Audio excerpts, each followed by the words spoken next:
Good afternoon বন্ধুরা, দেখো ready হয়ে পড়েছি ব্যাগ ফ্যাগ নিয়ে। আজ হচ্ছে শনিবার 22 জুন। তো আজকে শক্তিপুঞ্জে যাচ্ছি। কেন মঙ্গলবার অম্বুবাচী পড়ে গেছে, ছাড়লে তো বলে অযথা, নাহলে মঙ্গলবারে যাওয়ার ইচ্ছা ছিল, মঙ্গলবারই ছেড়ে যাচ্ছে। আর গতকালে গিয়ে টিকিট করেছে, বৃহস্পতিবার ক্যান্সেল হলো যাওয়া। আমরা আজকের পেলে আজকেরই নিয়ে নাও, কালকেরও নিয়েছিলাম, আজ সোমবার করে লাভ নেই। তো চলো যাওয়া যাক। ট্রেন অনেক লেট আছে, মনে হচ্ছে রাত 1টা করবে পৌঁছাতে। 1:30টার ট্রেনটা ছিল, 10টা সাড়ে 10টায় পৌঁছে যেত, সেটা 3 ঘন্টা লেট হলো। চলো যাওয়া যাক।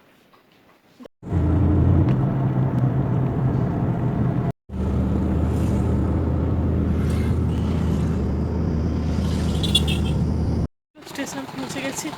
গাড়িতে গরম লাগছিল, এখানে বেশ দেখছি হাওয়া দিচ্ছে। এই যে পেছনে আসছে ওরা, আমার পেছনে। আর 3:30 বাজছে এখন, 4টার সময় ট্রেন দেবে। এই যে আমাদের কোচ চলে এসছে, যাই এবার। চলো সিট পেয়ে গেছি, আর বাইরেটা হাওয়া দিচ্ছি, ট্রেনের ভেতরটা না এখন গরম। দাদাবাবু জানলার বাইরে দাঁড়িয়ে আছে, বাবু দিকে বসে আছে। আমাদের ওই সাইডে দেখুনটা ফাঁকা ছিল বলে বসে পড়েছি, গরম লাগছে বেশ। চলো যাত্রা শুভ শুভ, ভালোই ভালো হাওড়া পৌঁছে গেল ব্যাস। এটা থাকবে ঠিক করে। হ্যাঁ, ছেড়ে দিয়েছে ট্রেন। ট্রেন ছেড়ে দিল, 10 মিনিট যাবে পরে, কাজ ফাজ মিটিয়ে। আগে ওর ফর্ম ফিল আপটা হোক, অ্যাডমিশনের সময় আসবে 10 বাজে। চলো এখান থেকেই যাই, এখান থেকেই আসি।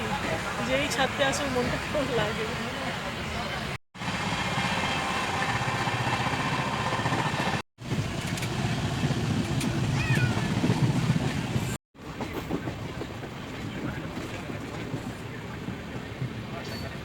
এবার পাইনি, এবার পেয়েছি ঝালমুড়ি।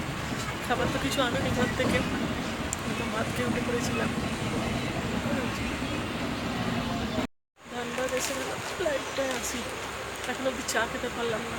ট্রেনের চা না খেতে ইচ্ছা করে না, বললাম ধানবাদ এলে ভালো চা খাবো। আর এর আগেই চন্দ্রপুরা জংশনখানে তো ভালো টি স্টলটা ছিল, কিন্তু ভাবছি এই ছেড়ে দেবে, এই ছেড়ে দেবে, নিলে হতো। নেবে নিতে সাহস হয় না। বিস্কুট খাচ্ছি এখন, ওই পারলে যে বিস্কুটগুলো। বলছি কী করবো, একটু ডাল ভাত আলু সেদ্ধ করে খেয়ে তারপর বেরিয়ে পড়েছি। ধানবাদের খাবার কথা ছিল বেশিক্ষণ, লেট করেছে না, থামলো না। সারাদিন কখন খাবো, যে একটা সময় খেয়েছি ডাল ভাত আলু সেদ্ধ, তারপর একটা লস্যি হয়েছে। আর ভালো ছিল না, ট্রেনের জন্য খাবার খাওয়ার করতে মুহূর্ত নেই এখন আর। একটা চলো তখন চা খাবো, খেয়ে যাবো। 1টা বাজে জানো, এত ট্রেন লেট করেছে।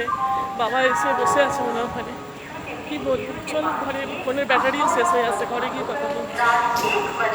বন্ধুরা ঘরে ফিরে এসেছি, আস্তে আস্তে আমাদের বেজে গেছিলো 1:30টা।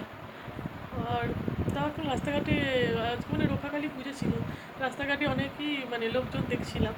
তো যাই হোক চলে এসে তারপর হাত মুখ ধুয়ে ফ্রেশ হয়ে একটু গায়ে জলও ঢেলে দিলাম। কিন্তু গরমটা আছে কিন্তু এখানে, ভেবেছিলাম এখানে ঠান্ডা হবে। আমাদের ওখানে যেমন বৃষ্টি হলে বলি না 4-5 দিন পুরো ঠান্ডা থাকে, তো এখানে গরম একটু আছে। যাই হোক তারপর মা ওই পরোটা আলু চচ্চড়ি মিষ্টি সব রেখে আমি বাবু খেয়ে, বাবা তো খেয়েই আনতে গেছিলো আমাদের, খেয়েটে এবার একটু গড়িয়ে শুতে পারলে বাঁচি, পুরো চোখ টেনে আসছে। ঘরে তো শোয়া হয়নি, এতটা জার্নি না, ট্রেনে ভালো করে শুতে পেরেছি। তো চলো ভিডিওটা এখানেই শেষ করলাম বন্ধুরা। যদি কিছু ভালো থাকে please like share subscribe comment করো। আজকের মতো এটুকুই, টাটা, গুড নাইট। কটা বাজে এখন, মানে 2টো বেজে গেছে, আর 1টা বাজতে চললো, গুড মর্নিং হয়ে গেছে।